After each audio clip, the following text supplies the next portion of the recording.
This is more of a part 2 to the first video for the Hemis. The MDS solenoids removal.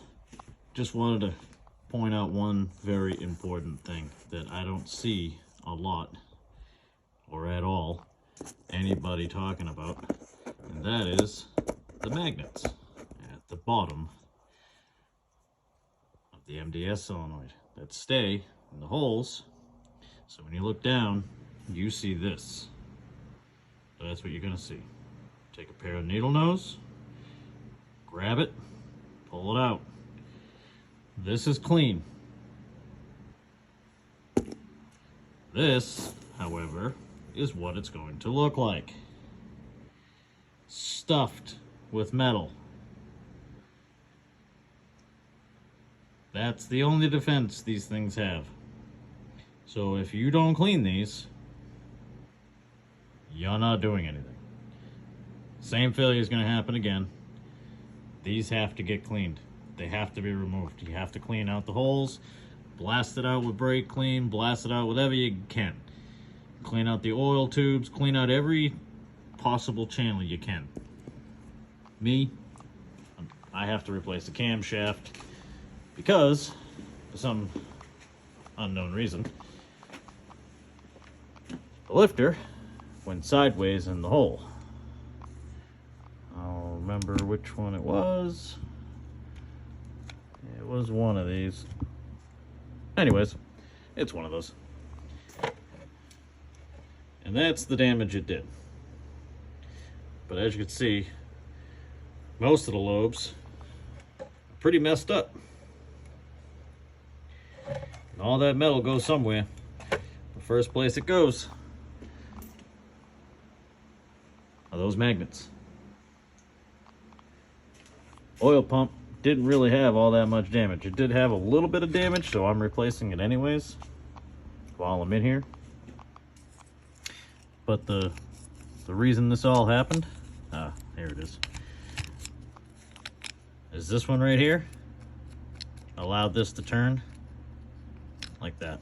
So it was actually riding this way rather than the way it was supposed to. There is a crack. I doubt if I'll be able to show it to you on the video. You can kind of see it right there. That's actually the crack. And it was on the lifter for the deactivation. So, got all brand new lifters, new buckets. I got all of the MDS solenoids out with the air pressure trick. And the other thing I wanted to tell you about is the other video shows me putting air pressure into the hole. And what I found is that when you're actually doing this, and you're putting air pressure to this, I recommend at least 100 psi. At least. You could probably do it with one of those little pancake compressors. If you don't have any rubber caps or anything, wrap your blowgun with some electrical tape, build it up so you can get in there and seal the pocket. And you're going to seal this hole right here. There's 4 of them, obviously. Now, when you're putting air pressure to it, it's going to pop the solenoid up a little bit. When you let go, it goes down. Spray it with some oil, twist it back and forth, apply the pressure, push the solenoid down.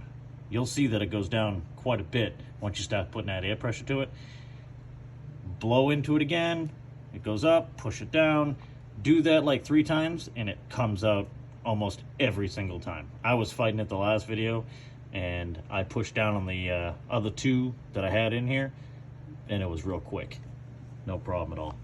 Came out one whole piece. Nothing's broken. Screens are all intact. The only screen that's not intact is actually the solenoid for the cam phaser. One of the screens on the upper part of it's ripped off, so I'm gonna have to replace that. I take out both of these I blow out everything. I am replacing this bearing. Unfortunately, customer does not want the engine removed. It's not a great idea, but unfortunately, because of the damage on that bearing wear, I have to replace it. I almost had to use a puller to get the camshaft out because it was stuck. Because obviously, the channels sort of wore it in so much that it was actually holding the camshaft in. I did use an inspection camera, and I did actually mic that second camshaft bearing, and it is within spec, so it didn't really get chewed up that much. This one got chewed up for some reason a lot. So that's where I'm at right now. I just blew out everything in here, so I cleaned out all this area, that area, all the MDS solenoid holes, all the magnets are out. Used another magnet, got in there. Any residual metal that was in there I removed. Yeah, it's a lot of work, I will say that. It's definitely a lot of work, but got to do it right, or don't do it at all. I hope that helps. It's kind of an add-on to the first video. I will make another video as I start assembling the engine, and hopefully help anybody out. Thanks a lot for watching.